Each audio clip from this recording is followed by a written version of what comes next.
Assalamualaikum warahmatullahi wabarakatuh. Alhamdulillah bertemu lagi dengan saya Winarno di channel Semangat Belajar. Pada kesempatan kali ini kita akan diskusi tentang respirator. Nah, apa itu respirator? Ya, ini saya bawa satu sampel respirator dari merek KN. Ya.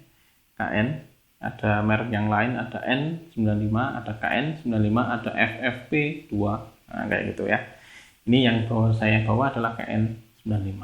Sebenarnya namanya yang lengkap itu adalah filtering phase-phase respirator atau FFR ya. Ada biasanya orang langsung nyebutnya saya minta N95. Nah, ini ya. Tapi yang lebih pas itu adalah ini respirator ya. Respirasi untuk alat respirasi ya.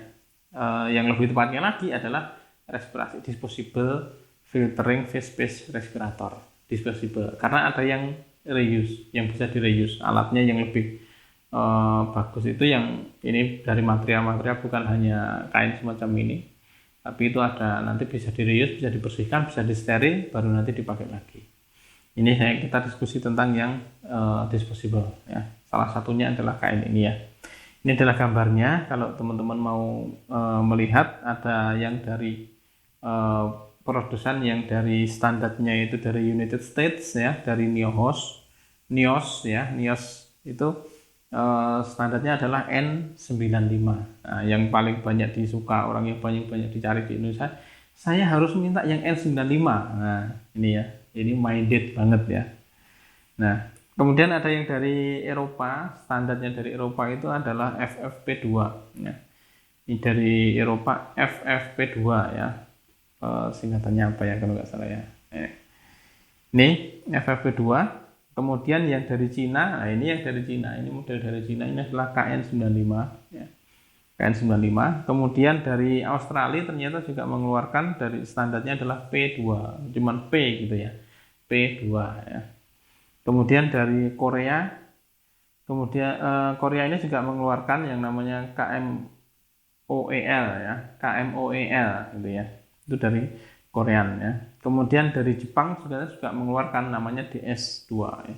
DS2 ya itu. Jadi ternyata banyak ada 6 standar ya dari masing-masing negara buat sendiri. Di Indonesia belum buat standarnya sendiri ya. Kemudian yang perlu diperhatikan pada respirator ini adalah yang pertama filtrasinya 95% dari partikel. Jadi partikel yang masuk ke sini, partikel yang melewati masker ini ya, yang melewati masker ini filtrasinya 90%. Dia akan partikel masuk nempel di sini, yang masuk itu hanya sekitar sedikit sekali, 95% tertahan di sini. Ini. Kemudian ini disposable ya, disposable. Itu tidak bisa di-reuse lagi.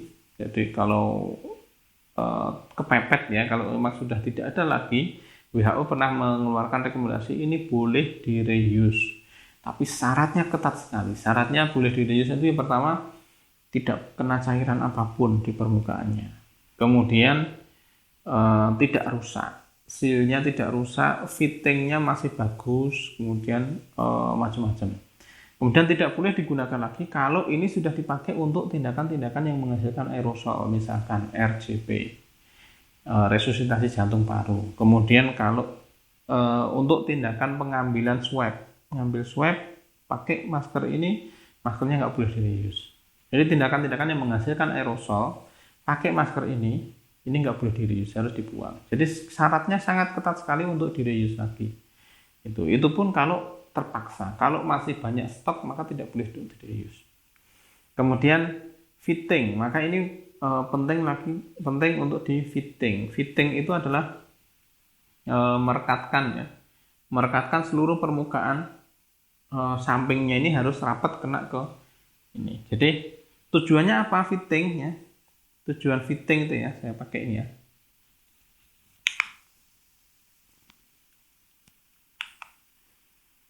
Nah, ini saya harus rapatkan di sini, benar-benar nempel. Ini di sini tidak ada lubangnya sama sekali ya. Ketika saya tiup menggelembung, saya tarik, agak menyempit. Nah, ini tidak ada udara yang lewat bagian ini ya. Ini fitting.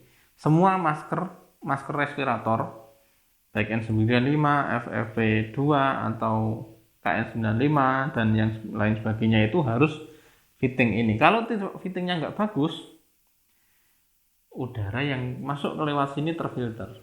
Tapi udara yang lewat sini, kalau ini ada lubangnya, lewat sini yang ada lubangnya atau lewat bawah sini, itu tidak terfilter.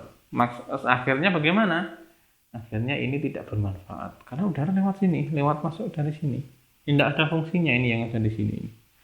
Maka kalau masker bedah, masker kain itu tidak perlu fitting yang ekstra, tapi kalau yang semacam ini harus fitting benar-benar rapet ya. Ini harus benar-benar rapet. Nah, layernya lapisannya ada berapa? Ternyata dari banyak pabrikan berbeda-beda. Ada yang bikinnya 5 layer, 5 lapis. Ada yang bikinnya 4 lapis ya. Tapi tidak hanya 3. Kalau masker bedah itu biasanya sampai 3 lapis, tapi kalau masker yang respirator kayak gini, lapisannya di atas 3. Ada 4, ada yang 5 ya. Kemudian fungsinya beda-beda. Fungsi dari lapisan-lapisan itu beda-beda. Yang paling depan ini untuk kalau ada partikel-partikel besar ya nempel di sini tidak sampai masuk. Kemudian difilter lagi untuk lapisan berikutnya itu yang besarnya sekian mikron, ada yang 0,3 mikron itu masuk dari paling depan, tapi di lapisan kedua ini sudah tertahan. Kemudian masuk lagi lapisannya lebih kecil lagi. Itu kemudian masuk lagi, dan yang paling terakhir ini adalah lapisan yang aman untuk nempel di kulit kita ya. Lapisannya seperti masker bedah, jadi di dalam ini yang lapisannya yang aman untuk kulit kita. Ini. Kemudian ternyata filter yang di dalam itu bukan hanya bentuknya yang rapet, yang lubangnya yang kecil-kecil enggak, tapi lubang-lubang itu ada semacam elektromagnetnya, ada listrik statisnya. Jadi ketika ada partikel masuk, listriknya berbeda akan nempel. Kayak percobaan di SD dulu ketika kita menggosok-gosok penggaris di rambut, kemudian rambut ini bisa tertarik ke atas. Nah ini partikel itu akan tertarik kayak listrik statis semacam itu. Jadi dia tidak masuk ke dalam, tapi dia akan nempel di situ. Jadi ini lapisan-lapisan dari respirator ya, ada yang bikin 5 lapis, ada yang bikin 4 lapis semacam itu. Fungsinya beda-beda antara lapisan pertama, kedua, ketiga, keempat, dan kelima. Kemudian ada juga ya masker yang ada ventilasinya atau ada valve-nya, ada lubangnya itu, ada klepnya. Nah itu ya. Ini.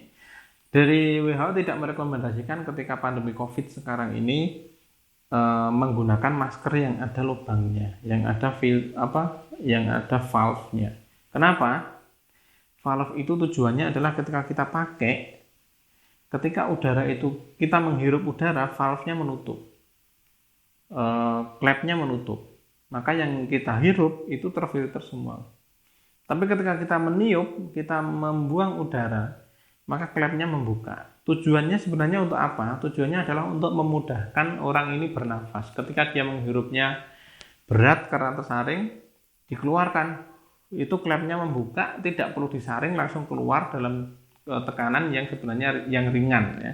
Tekanannya ringan, mengeluarkannya ringan. Jadi valve-nya membuka, jadi udara itu langsung keluar. Itu tujuannya sebenarnya begitu. Tapi dalam kondisi pandemi COVID ini itu tidak direkomendasikan. Kenapa?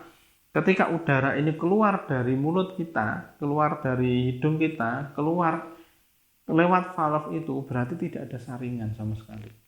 Maka masker yang ada ventilasinya, ada valve-nya itu aman bagi yang pakai, tapi tidak aman bagi orang lain. Karena kuman yang dari dalam tubuh kita bisa keluar tanpa disaring, tidak nempel di sini tapi langsung keluar ke udara bebas. Itu tidak aman untuk orang lain. Maka ketika pandemi COVID ini tidak direkomendasikan untuk yang menggunakan valve ya, yang menggunakan klep atau katup kayak gitu ya. Kemudian ada juga diskusi tentang masker ini beda-beda. Ada yang masker untuk medical, ada yang masker untuk non medical ternyata. Nah ini ya, itu kalau yang di KN ini tidak banyak perbedaan, tapi yang di N ya, N95 itu ada yang warnanya biasanya warnanya biru atau hijau itu ya. Itu ada tulisan di sini, ini masker medical use misalkan ya. Ini di gambar ini ada yang warnanya ini medical use. Kalau yang warnanya putih itu tidak ada tulisannya medical, enggak. Nah, kadang-kadang teman-teman pada protes kalau diberikan masker yang putih, ini pada protes. Saya nggak mau yang ini bukan untuk medical, ini bukan untuk medis ini. Yang medis ini adalah yang warnanya ini ya. Yang padahal itu harganya berbeda. Nah, akhirnya jadi masalah ya. Tapi apa sebenarnya yang jadi perbedaan di sini ya? Kalau filtrasinya sama, filtrasinya sama-sama memfilter, sama-sama memfilter 95%. Yang jadi perbedaan adalah untuk masker yang untuk medical itu depannya ini hidrofobik. Ya, jadi kalau ada cairan, ada splash masuk nempel di sini, maka dia tidak akan terserap ke dalam. Jadi dia akan nempel di sini saja. Kayak masker bedah itu hidrofobik. Tapi untuk masker yang non medical ya, N95 tapi non medical, dia tidak ada hidrofobiknya di depan. Jadi ketika ada nempel partikel yang cair, maka dia akan terserap ke dalam. Kalau partikel yang lain dia akan tersaring, tapi partikel cairnya dia terserap ke dalam. Walaupun juga tersaring juga, dia tidak masuk ke sana. Tuh. Jadi perbedaannya antara medical dan non medicalnya adalah hidrofobik dan tidaknya itu. Karena untuk medical di sininya resikonya adalah risiko cair, misalkan splash darah, splash cairan tubuh yang lain ya, percikan kayak gitu. Makanya untuk yang medical ini ada hidrofobiknya. Nah, kalau kemudian medical kok kemudian dapatnya adalah yang non medical yang putih ya, itu bisa disiasati dengan memakai masker di depannya ini dikasih masker bedah. Masker bedah itu kan masker surgical mask itu kan ada hidrofobiknya di bagian depan, maka bisa untuk menggantikan yang medical yang hidrofobik yang tadi tidak ada tadi. Itu ya. Kemudian ini ada komparasi dari beberapa standar ya. Dari standar ini ada yang tadi sudah saya sebutkan, ada yang dari Amerika, ada yang dari Eropa, dari Jepang, dari Korea, dari Australia. Itu ada standarnya. Nah, filtrasinya mirip-mirip ya antara 95, 94 semacam itu. Jadi sebenarnya tidak ada perbedaan signifikan. Saya harus KN, saya harus FFP2, saya harus N95, tidak ada perbedaannya, mirip-mirip semua. Kemudian ini komparasi ini diuji ya, ketika ujinya menggunakan NaCl yang dispraykan ya, yang di splash, spraykan, disemprotkan ke arah ini itu ya. Kemudian filtrasinya, performasi filtrasinya bisa 94-95% itu ya. Yang disemprotkan ke situ NaCl ya, semprotkan begitu. Jadi ujinya begitu. Kemudian flow rate-nya aliran udaranya rata-rata adalah 85 liter per menit. Itu mirip-mirip ya, sama, hampir sama semua, 85 liter per menit ya. Kemudian kegagalannya, tingkat kegagalan ketika disemprotkan dalam tekanan ya, diberikan tekanan untuk disemprot ya, itu lolosnya partikel yang lolos itu kurang dari 8%. Hampir semua sama, kurang dari 8% ya. Bahkan N95 ini tidak ada uji coba itu ya. Ini Na. Yang ada yang NKN, kemudian yang FFP2 itu di tekanannya itu bisa dia lolosnya hanya kurang dari 8%. Kemudian